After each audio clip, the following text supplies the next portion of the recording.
It should be noted that I am not a mechanic. I am just a do-it-yourself kind of person. So anything that I do in my videos is not necessarily done in the correct order. It's just what worked for me. Welcome back to the channel. Today we're going to work on removing and installing the new lower control arms. We'll begin by going through and relieving some tension on the torsion bar.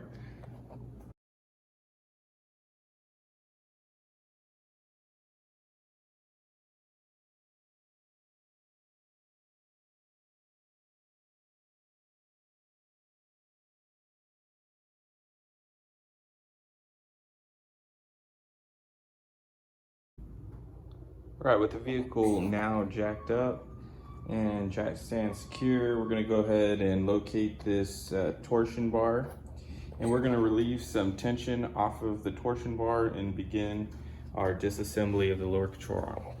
So right about middle of the door, we're gonna go ahead and crawl under the vehicle. And here we go, we have located it. All right, so we have a locking nut at the top, and so we're gonna have to loosen this up, and by doing so, we'll then be able to loosen up the other nut and relieve some of that tension as we begin to unbolt it.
Okay, now that we have relieved the tension off of the torsion bar, our next job is to loosen up this nut.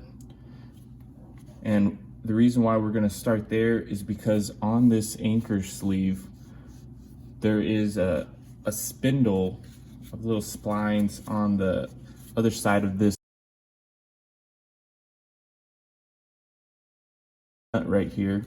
And so we're going to kind of use that to our advantage, and it'll make it a lot easier for us to free this nut, and then we'll go ahead and start working on the actual nuts that are attached to this anchor sleeve.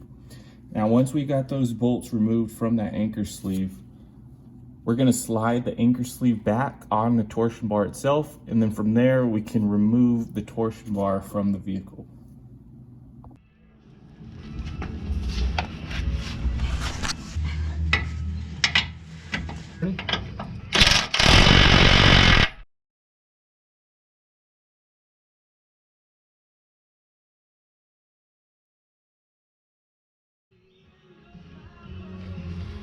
All right.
right, now that the vehicle is all reassembled, put back together, everything is done, the next step is to take it to the alignment shop.